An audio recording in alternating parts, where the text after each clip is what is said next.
and friends. I'm really honored to be here, and I'm thankful to the Scientific Committee of the All India Ophthalmological Society who has given the opportunity to Glaucoma Society of India to conduct this prestigious session. I would be speaking to you on the glaucoma suspect, how to proceed. Obviously, the glaucoma is a serious problem in our country, and all of us knows that it's a chronic blinding disease. The patient whatsoever loses forever. Maybe because of this apprehension, either the glaucoma is overdiagnosed in our country, or in some cases it remains underdiagnosed. It's a rare occasion when it is appropriately diagnosed. Probably my talk would help you to some extent to diagnose the glaucoma appropriately. What is glaucoma suspect? Basically, what I am talking is of primary glaucomas. We can divide the glaucoma suspect into two subgroups: the primary open-angle glaucoma suspect and primary angle-closure glaucoma suspect. And obviously, the primary angle-closure glaucoma suspect would go into the domain of Professor Pandau, so I'm not going to cover it. Primary open-angle glaucoma suspect is divided into two parts. We suspect the glaucoma based on two things. One is the intraocular pressure. Whenever we measure the pressure which is higher than the normal level, Dr. Vinay was talking of the average intraocular pressure of somewhere around 13.8 or 14 millimeter of mercury, but the common range is 10 to 22 millimeter of mercury, and whenever we record the intraocular pressure higher than 22 millimeter of mercury, we'll label this patient as an ocular hypertensive or IOP suspect. And the second, and very important, is a DIS suspect. Many times, the IOP suspect could be industry driven. But most of the time, when we record the intraocular pressure measured than the higher, then before labeling it to the ocular hypertensive, we must consider the following point: whether it is properly recorded or properly measured intraocular pressure. If you measure the intraocular pressure with NCT, very often you may record high intraocular pressure because patient blinks the eye, squeezes the eye, and we record the high intraocular pressure. But even the Goldmann applanation tonometer can cause some errors.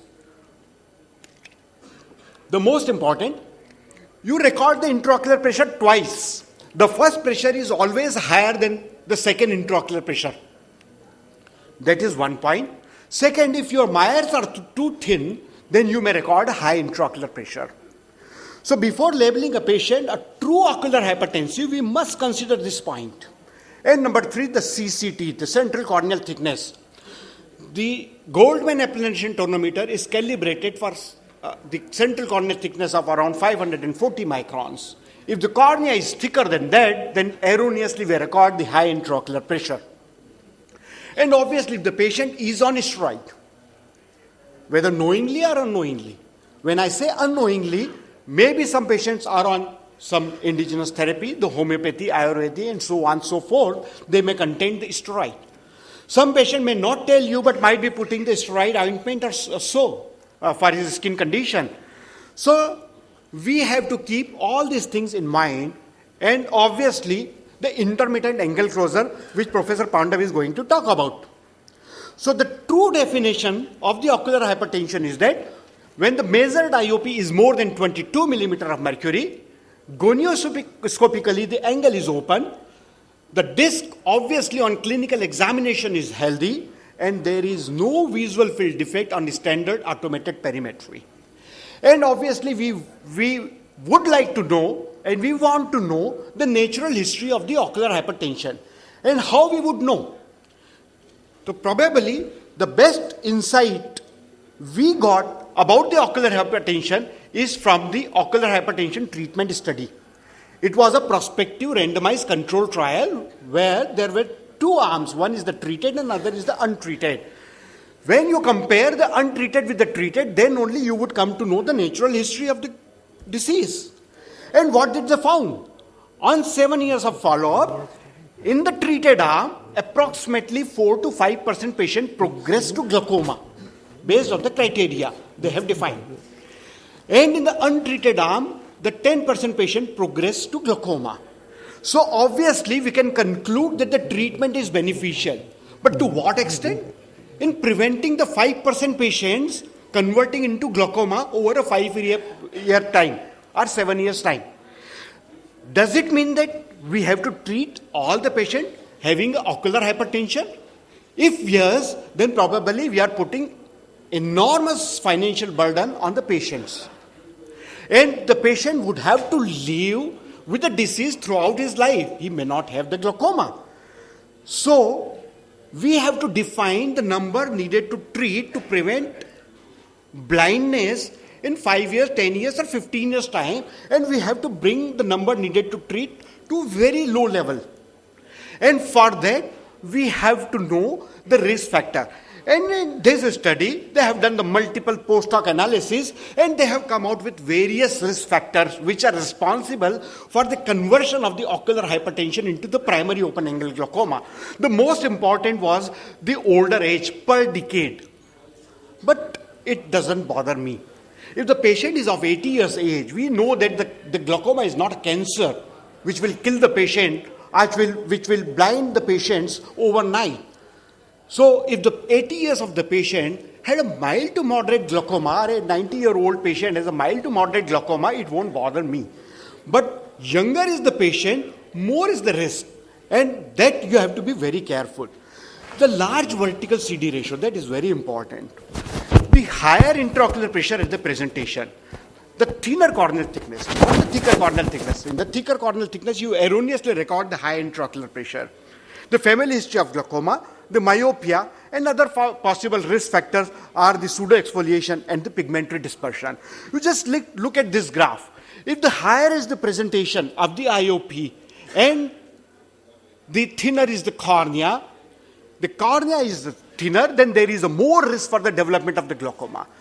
But if the presenting IOP is low and the cornea is thick, then there is the least probability of the progression into the glaucoma. And you see this, the relative risk of the development of glaucoma, and all the study, they have found the same risk factors. The higher age, the vertical CD ratios, the higher intraocular pressure at the presentation, and so the higher pattern standard deviation, and so on and so forth. So, which patient needs the treatment?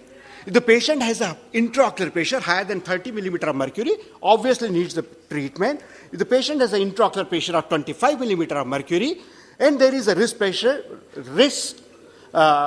is there, then the patient needs treatment. But we don't know one thing. If we don't initiate the treatment and if the patient progresses to glaucoma, whether these patients will progress faster than the patient who received the treatment earlier, that we don't know, and that answer has to be addressed. The steroid responder is another subcategory, and obviously we have to withdraw the steroid wherever it is possible, and wherever you have to give a steroid for a longer time, like a renal transplant patient and myasthenia gravis and so on and so forth, you have to take care of the intraocular pressure. Now come to the disc suspect. Look at this disc. 90% of us would diagnose this patient having a glaucoma. Pressure is 22 millimeter of mercury, inferior conus, inferiorly no rim, correlating superior arcuate scotoma, and when you see the OCT, there is an inferotemporal loss of the retinal nerve fiber layer. But when you do the longitudinal follow-up, you would come to know that this is a congenital abnormality of the disc and not a glaucoma. Look at another patient. The left eye disc is normal, the right eye disc is normal, and the left eye disc, there is an inferior notch, but the SAP is normal. And look at this. Okay, there is a slight deviation in the OCT. And look at this. After 3 years, there is a progression. And then the superior arcuate scotoma appears. So in these kind of a disc suspect patients or in IOP suspect patient, you have to be careful and you have to treat early. Look at this. There is anecdotal evidence. There is a disc hemorrhage, there is RNFL loss, but the SAP is normal. So these patients, these kind of a patient, have to be picked up early and have to be treated like a primary open-angle glaucoma. But don't get confused with this kind of a patient who has a large disc and the large cup, but a healthy neuroretinal rim and the RNFL. The other disc on your left-hand side, look little bit of normal disc, but you do a careful examination, there is a large vertical CD ratio and inferior temporal loss of the RNFL. So obviously this patient has a glaucoma. So we have to be little careful. And the patient, this, on your left-hand side, this patient underwent trabeculectomy. And obviously this has a coloboma.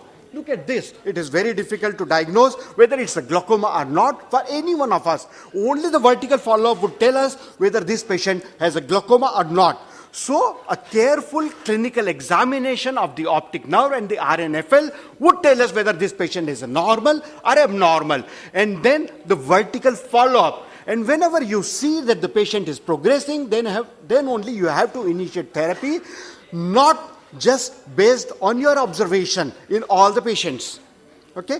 Because all of us knows that the glaucoma is not a cancer, it's a slow progressive disorder, and over a period of time, patient would not lose much, but don't allow your patient to live with the burden of a disease if he does not have the disease. Okay? So similarly in the disc suspect patients also, the careful clinical examination of the optic nerve head and the RNFL is highly essential, and correlating visual field defect. Probably it may manifest little later, and sometime the imaging technology would help, and if it correlates with your disc changes and the RNFL changes, then this patient needs the treatment. Thank you very much for your patience hearing, and I invite all of you to attend the Silver Jubilee meeting of the Glaucoma Society of India, going to be held in Mumbai from 2nd to 4th of October this year. Thank you.